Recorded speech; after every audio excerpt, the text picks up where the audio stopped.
Welcome to the Raw Blog. It's Friday, January 30th. Another wonderful month has passed. It's 9:50 in the morning. And today I want to give instruction.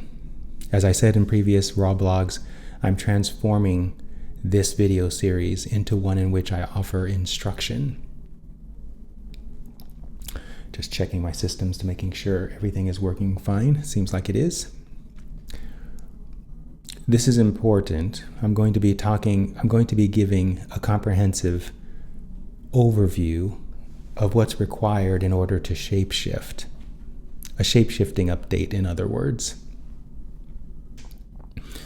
I'm giving this update because two of my clients have become masters. I've said this before. But a third client and a fourth client are beginning to explore elements of the positively focused practice that have them leaning more into the mystical aspects of the practice, the aspects that I ascribe or compare to the capabilities of the Bene Gesserit from the Dune series or the Jedi Masters from the Star Wars franchise. These science fiction interpretations of vibration are reflecting the leading edge of what is possible for humanity. Many science fiction works are thus. But because human beings believe that there are such things that are impossible, these types of capabilities remain in the fantasies and the fiction of science fiction, of writers and movies. But nothing is impossible in physical reality, because physical reality is an expression of our internal state of being. It is a projection. It is just as much an illusion as any other illusion. It just feels hyper-real. And that hyper-real experience is emerging from our individual consciousnesses. And since that's the case, physical reality is subject to our beliefs. This is instruction. And so, if our beliefs contain the idea that some things are impossible, then in fact, those things we believe are impossible are not achievable by us. But the moment we begin to explore the possibility that everything is possible, then individuals in the human race are able to access what some consider impossible. And once they are able to make real those feats, a remarkable thing happens. Those people make it possible for other people to lean in that direction and therefore produce what was once thought impossible. That's how every innovation has emerged into our physical experience. It includes flight, steam engines, the production of steel, the invention of fire, and now artificial intelligence.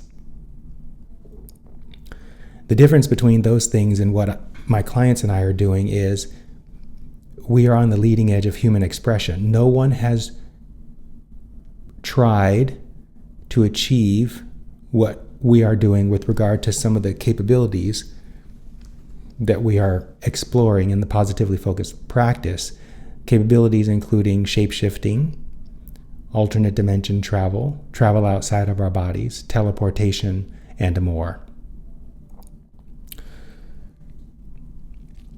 I'm just looking at my notes because I wanted to make sure I cover everything that I wanted to cover in this video. So my journey is providing me with the evidence that I require that proves to me that everything I just said is real. And part of that evidence is people who are wanting to do the same thing. My clients who are on their own, realizing their own inspiration to achieve things that they once thought impossible. I recently did a video in the Worthiness Wednesday series about a master who is wanting to design her process of transition, deliberately choose the conditions and circumstances of her death. Recently, I have another client who is in the advanced levels of practice, who she wants to have larger breasts, and she also wants to have the hair that is growing on her head to continue to be black instead of being gray, which it's starting to do. And these kinds of things, it's really interesting, these kinds of things that these clients have taken on for themselves, I haven't encouraged them to do this. They have come upon it on their own. And so this shows that there's a commonality between human beings, a unified consciousness that allows us to realize any desire we have. One of my clients recently said, in thinking about a desire he does not believe is possible, he recently said, I suppose we have desires, like he was talking about a common human condition. I suppose we have desires that we see in another and we're not meant to have them. And we see them in another in order to show us that we're not meant to have them. And I told him, no, the reason why you desire what you see in another is because that other is reflecting back to you what is available to you as a desire to be fulfilled. If you line up with the fulfillment of that desire, instead of focusing on the absence of the desire or the envy that shows up in you when you perceive the fulfilled desire in another. This is so good. So, in talking with the client who wants to shift the way her hair is growing and grow larger breasts, I talked about an aspect of the practice with regard to shapeshifting in order to initiate her into the higher levels of the practice she's moving into. And what I talked with her about was the need to perceive yourself as something other than human. Of course, you, dear viewer, are not a human being. That must be the case because before you came into your human form, you were something else. And when you transition, when you die, you will no longer be human either. So there's a more indelible, more eternal state of being that you are beyond being human. And the reason why it's important that we all, people who are endeavoring to achieve these seemingly impossible spiritual feats, the reason why it's important to rest our identity in something other than human or other than other labels that people slap on us like autistic. I'm speaking specifically to a particular viewer here. The reason why you're wanting to rest your identity on something other than these ephemeral, transitional, illusional identities is because if you don't, you cannot achieve these supernatural feats. Because if you try, and I've had this experience in my early practice with my own shape-shifting journey, if you try, the evidence you produce for yourself will feel so threatening to your identity, it'll feel like your annihilation. And when it feels that way, your ego will immediately collapse any progress you're having so that you are no longer threatened by the perception of annihilation. Now, real quickly, the ego, I've said this before in other instruction, the ego is not what psychology describes to us. The ego is a function, but human beings, because they believe they're human, and because of that they feel insecure, they collapse their identity onto this function called the ego. And when that happens, they amplify their insecurity because the ego is not the basis of our identity. It is a function like our heartbeat or our breathing. And so, again, to achieve these supernatural abilities, it's necessary to rest our identity in the foundation that is rock hard stable. And that identity is not human. That identity is pure positive energy. But in order to perceive ourselves as that, we have to soothe resistance. We have to soothe negative momentum. And this is the crux of supernatural capabilities.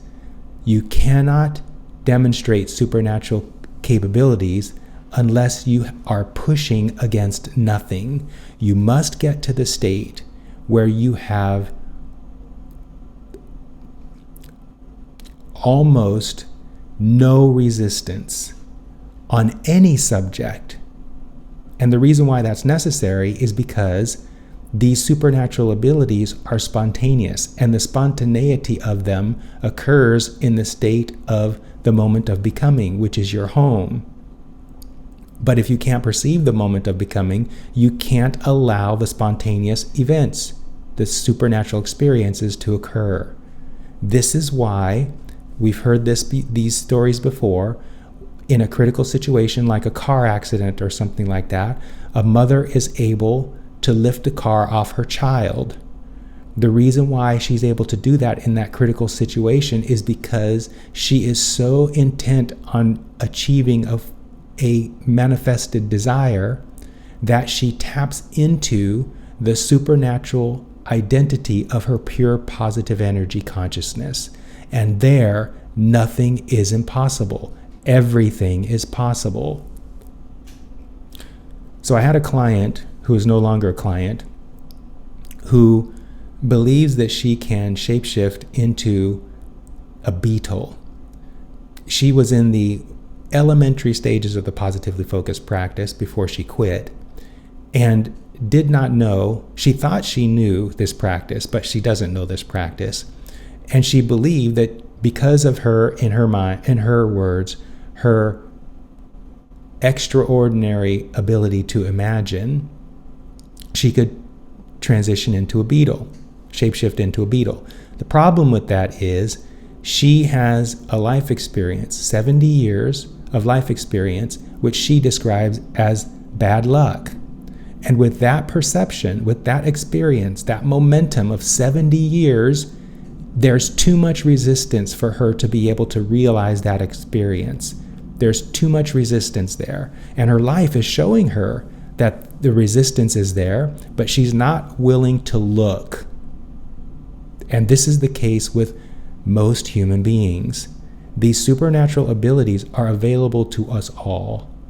But we must first, and I said this a minute ago, identify with our foundational identity, which is pure positive energy. Then we must get to a point where we're pushing against nothing. And only then can you begin to have the experiences that I and my clients are experiencing. And that's why my clients, the masters, have been practicing for 5 and 6 years. And this other client who wants to grow larger breast, although she's been practicing for only 2 years, she's in the advanced levels of the practice. And so these clients have demonstrated what I'm talking about right now, and it's no wonder that they're being inspired to pursue supernatural experiences and having the results related to that. Now, here's the thing. I was talking with the client about her breasts and her hair, and I was describing to her, in order to soothe her impatience, that this process we're on is similar to any invention process. And the invention example I gave her was Thomas Edison. Before Thomas Edison, no one had created a light bulb. And Thomas Edison took years and went through many trials, many experiments to figure out how to develop the incandescent light bulb. It took him a while. And while he was going through that process, very few people on the planet, hardly anybody, knew what he was doing, nor could they see the evidence he was producing that was convincing him that his idea was possible. It was not impossible. He knew it because he could see the progress he was making. But the world around him thought it was impossible. And this is the case with every breakthrough. The majority thinks it's impossible, but the individual who's pursuing it knows it's possible because they have the evidence proving it so. until they get to the point where they rendezvous with the manifestation, the full-blown manifested desire, and then the world is like, oh my God, it is possible. This is the same path my clients and I are on with regard to these supernatural abilities. And I am as confident as Thomas Edison and any other innovator, any other inventor, as far as knowing that what I'm doing not only is possible, but that I'm producing evidence convincing me that it is so. And the fact that my clients are doing the same thing is even more evidence. So the point of the Thomas Edison story is these kind of capabilities take a while to manifest. And if you don't have a basis in understanding what you are and how you have moved through life experience through the decades you've been in physical reality, so that you can soothe what you've created that is blocking you from being able to achieve capabilities that are naturally yours, until you've had the experience of moving through that and soothing that resistance, you cannot achieve what we're talking about. But that doesn't mean it's impossible. It just means it's a good idea to have some tutelage, some guidance from someone who is ahead of you on the path, which is what I am.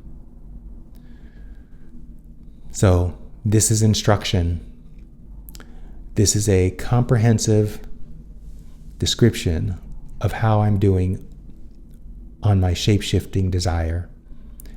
Why it's important, because it is the leading edge expression of what it means to be human, and how I know it's happening. Want to know more? I have space on my calendar. Consider becoming a client, or continue watching these videos. And speaking of videos, I'll see you in the next one.